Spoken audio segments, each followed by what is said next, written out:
खुशियों के एम्बेसडर, खुशियों के एम्बेसडर।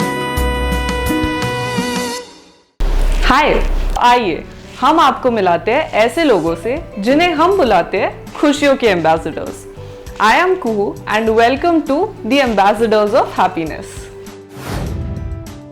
ज्यादातर लोग मानव समाज के तात्कालीन हालात से खुश नहीं होते और इसीलिए समाज में बदलाव की चाहत सभी में होती है।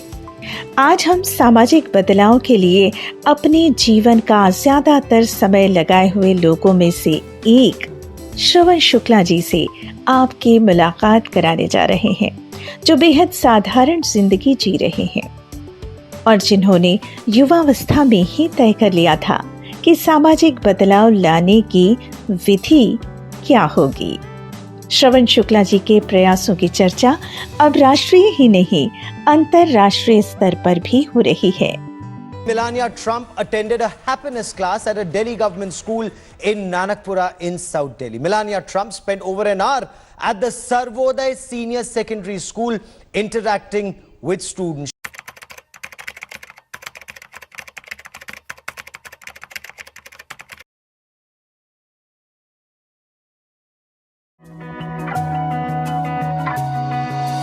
रहते हैं ये खुश हमेशा, करते ये काम खरे, एक दूजे के बन के पूरक, साथ साथ बढ़ते रहे, हंसते खिलखिलाते भावों से भरे, खुशियाँ बिखेरे घर घर, खुशियों के एम्बेसडर, खुशियों के एम्बेसडर, खुशियों के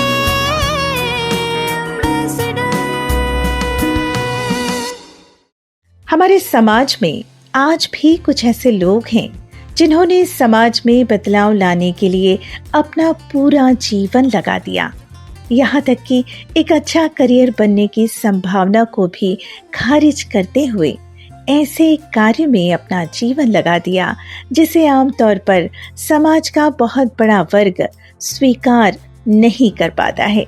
उत्तर प्रदेश के गोरखपुर में पले बढ़े श्रवण शुक्ला जी ऐसे ही लीग से हटकर चलने वाले लोगों में से एक हैं। हमारे परिवार में व्यवसाय सभी लोग करते थे और सभी व्यवसाय अच्छा व्यवसाय करते थे। चाचा जी, ताऊ जी सब लोग व्यवसाय करते थे और मेरे पास एक बड़ा अवसर था व्यवसाय में जाना और खूब पैसे कमाना। लेकिन जो मैथमेटिक्स को मुझे झलक मिली थी, उसके कारण मेरी खोज शुरू हो गई और खोज जो हुई तो उसमें ये लगा कि टीचर बनना चाहिए, क्योंकि जो टीचर अगर कोई हमें नहीं इसको बता पाया तो मुझे टीचर बनना चाहिए। तो मैं बाय चॉइस टीचर बना। शिक्षा के माध्यम से समाज में बदलाव लाने के लिए गोरखपुर के गवर्नमेंट स्कूल में शिक्षक बनना स्वीकार तो कर लिया, लेकिन सुकून नहीं मिला श्रवण भाई को और वे लग गए नए नए प्रयोगों को अपनाने में और इसके लिए उन्हें सहकर्मियों के कटाक्ष भी झेलने पड़े। स्कूल का सिस्टम है कि भाई स्कूल आओ और तुमको जितना पढ़ाना हो पढ़ाओ, जाओ घर, परीक्षा लो, बच्चों को रिजल्ट दो, यही काम था।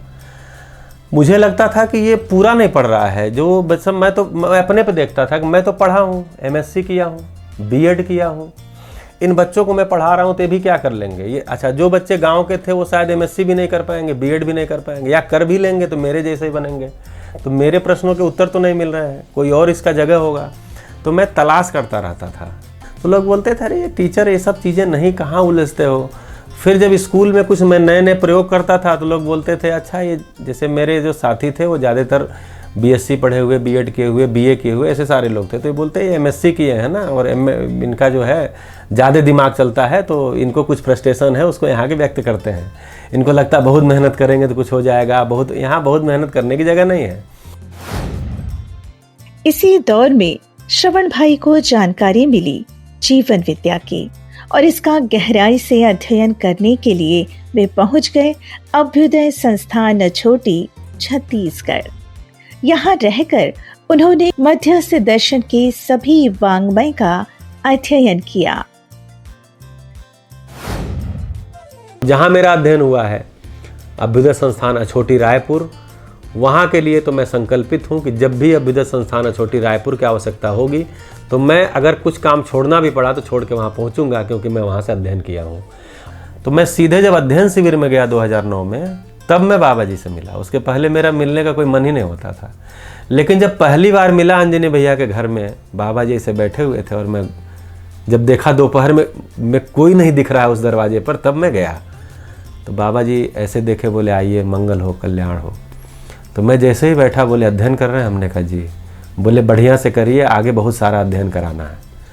तो कुछ ऐसी ऐसी बातें बोलने लगे कि थोड़ी देर में हमें लगा कि मतलब मैं 4 साल से 3 साल से ऐसे व्यक्ति को अवॉइड क्यों कर रहा था मिलने से।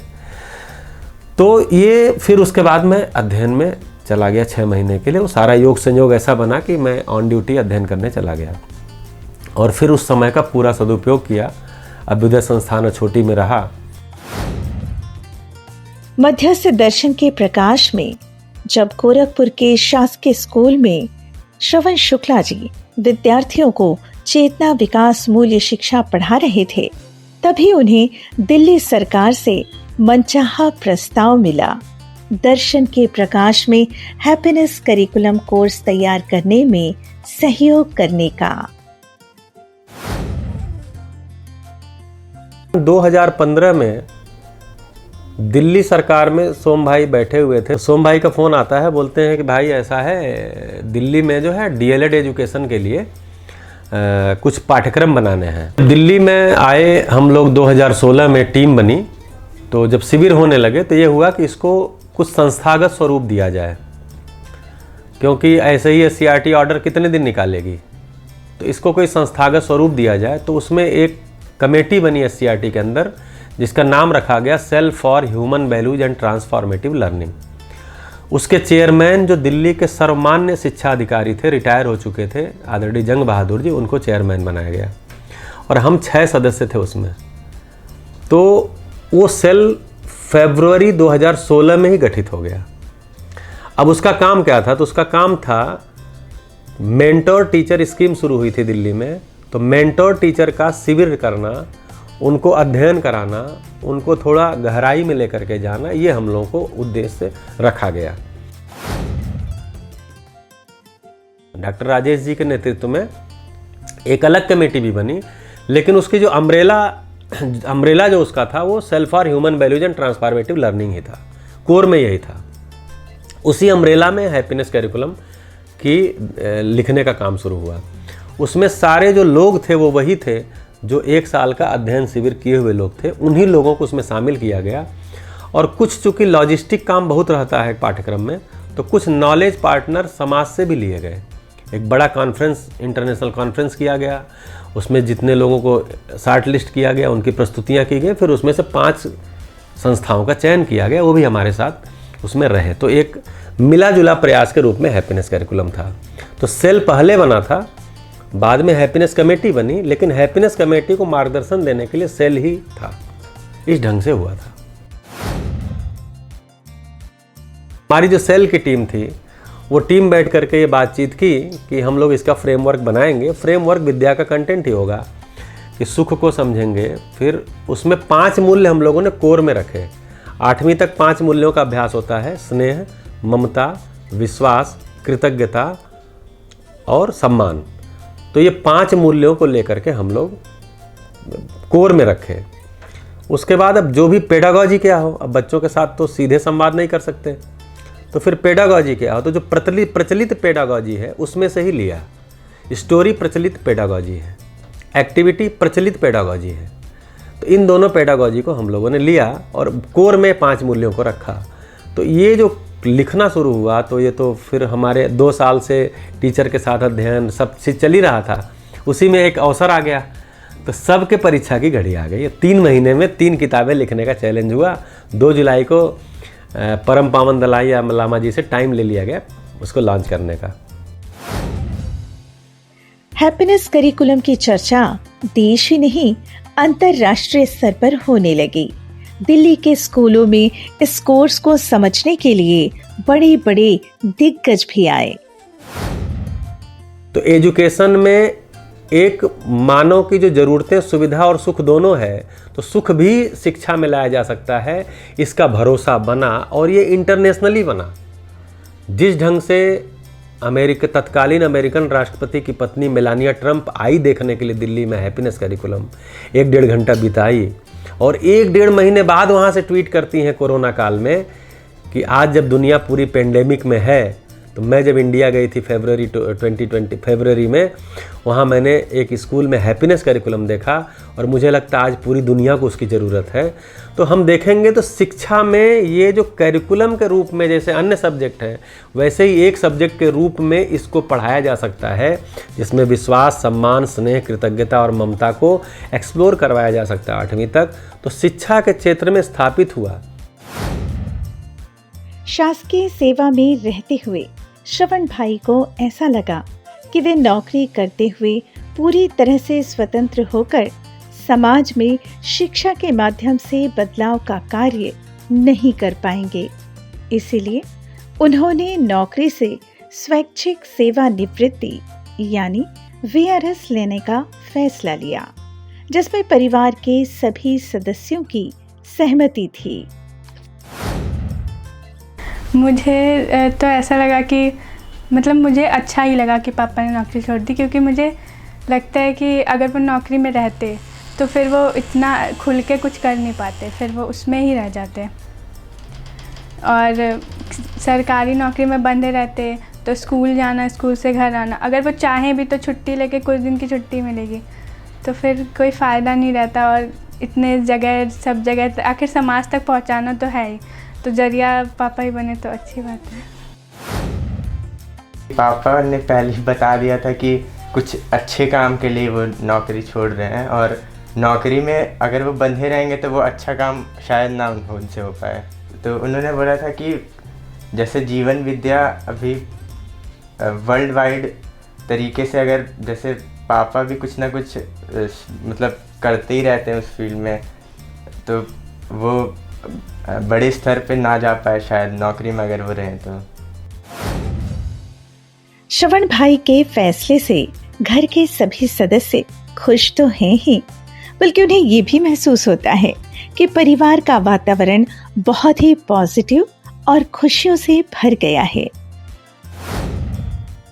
ये जब अध्ययन करके आए तो मुझे लगा कि जहाँ इन्होंने बोला कि मैं 6 महीने के लिए जा रहा हूँ अध्ययन, उस समय बेटा भी छोटा था, तो ये तो दिमाग में था कि क्या करने जा रहे हैं क्या, क्योंकि ऐसा कुछ तो पता नहीं था।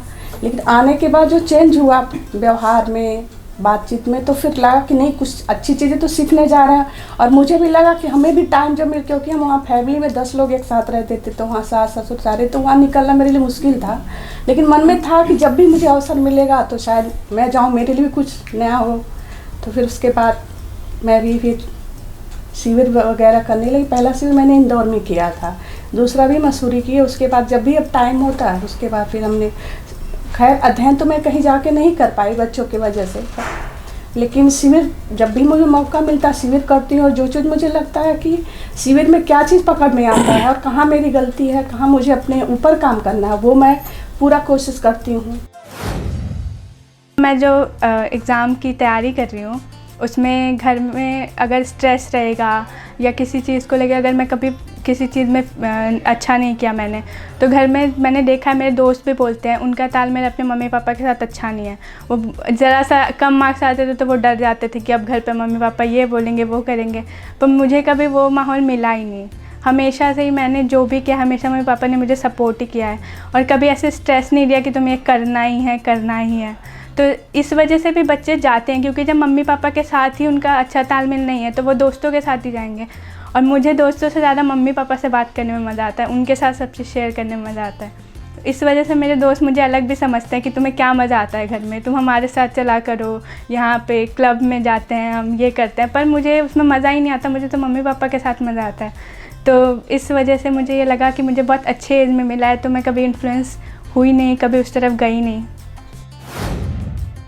थ्योरेटिकल फिजिसिस्ट बनना है और जीवन विद्या की कुछ ऐसी चीज़ें हैं जिनको और गहराई से जानना है, जिसमें बहुत ज़्यादा इंटरेस्ट आता है। मेनली हम मतलब मेरे लिए जीवन क्या है वो चीज़ बहुत मतलब ऐसे फैसिनेट करती है। आज श्रवण भाई गाजियाबाद में रहते हुए अभ्युदय संस्थान हापुड़ में जीवन विद्या शिविर लेने में अपना ज्यादातर समय लगाते हैं और इसी के साथ साथ देश के कई राज्यों में जैसे उत्तर प्रदेश, गुजरात, छत्तीसगढ़, हरियाणा और राजस्थान में भी जीवन विद्या शिविर लेने लगे हैं। तो जैसा क्लाइमेट में बदलाव हो रहा है मानव के अपने बुरे कर्मों के कारण, तो उस क्लाइमेट में जो सरवाइव नहीं करेगा वो लुप्त हो जाएगा। जैसे मानव जिस तरह से मिट्टी, पानी, हवा को बर्बाद कर रहा है, अगर ऐसा करता रहा तो मानव नाम की प्रजाति भी लुप्त हो जाएगी। सबसे अंत में इस धरती पे मानव आया है। जब धरती पूरी सज गई, पानी, हवा, पदार्थ, मिट्टी, पेड़ पौधे, जीव जंतु सब जब सज गई तो मानव इस धरती पे आया। अगर ये मिट्टी, पानी, हवा, पेड़ पौधे, जीव जंतु को बर्बाद करेगा तो सबसे पहले जाएगा कौन? जो सबसे अंत में आया है क्योंकि वो उनमें संतुलन के बिना हम सरवाइव ही नहीं कर पाएंगे। ठीक है, तो अगर क्लाइमेट में ऐसे बदलाव हुआ, तापमान ज्यादा बढ़ गया और बहुत सारे बदलाव हो गए तो मानव भी तो लुप्त हो जाएगा। श्रवण भाई के प्रयासों की गूंज पड़ोसी देश नेपाल तक जा पहुंची है और वे वहां जाकर खुशियां बिखेरने में सहयोग करने लगे हैं। नेपाल सरकार ने उनके प्रयास को नाम दिया है हमरो खुशी, जिसके तहत अब नेपाल से भी शिक्षक हापुड़ आने लगे हैं मध्यस्थ दर्शन का अध्ययन करने के लिए। नवलपरासी पूर्व नवलपुरको मध्यबिन्दु नगरपालिकाले नगरभित्रका सामुदायिक तथा संस्थागत विद्यालयका प्रधानाध्यापकहरूको लागि ह्याप्पी लर्निङ सम्बन्धी तालिम सञ्चालन गरेको छ। 3 दिनसम्म सञ्चालित तालिममा भारतको दिल्लीमा सञ्चालित ह्याप्पीनेस करिकुलमका डिजाइनर समेत रहनुभएका श्रवण कुमार शुक्लाले प्रशिक्षण दिनुभयो। प्रशिक्षक शुक्लाले मानिसभित्रको खुसीलाई कसरी प्रकट गर्न सकिन्छ, कक्षा कोठामा त्यसलाई कसरी प्रयोग गर्ने भन्ने बारेमा सहभागीलाई प्रशिक्षण दिनुभएको थियो।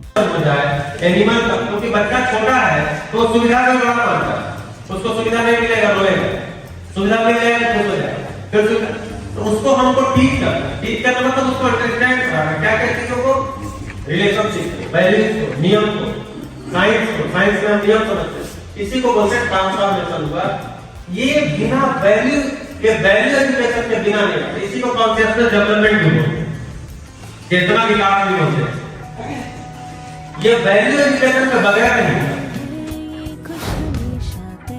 तो ये रहे श्रवण भाई जो शिक्षा के माध्यम से समाज में सकारात्मक बदलाव लाते हुए खुशियां बांट रहे हैं, अपने परिवार से लेकर समाज के एक बड़े वर्ग तक। तो बने रहिए हमारे साथ और हमारे चैनल को सब्सक्राइब कर लीजिए और हाँ, बेल आइकॉन प्रेस करना ना भूलिएगा। तो फिर मिलते हैं अगले सप्ताह इसी दिन इसी समय। तब तक के लिए नमस्कार।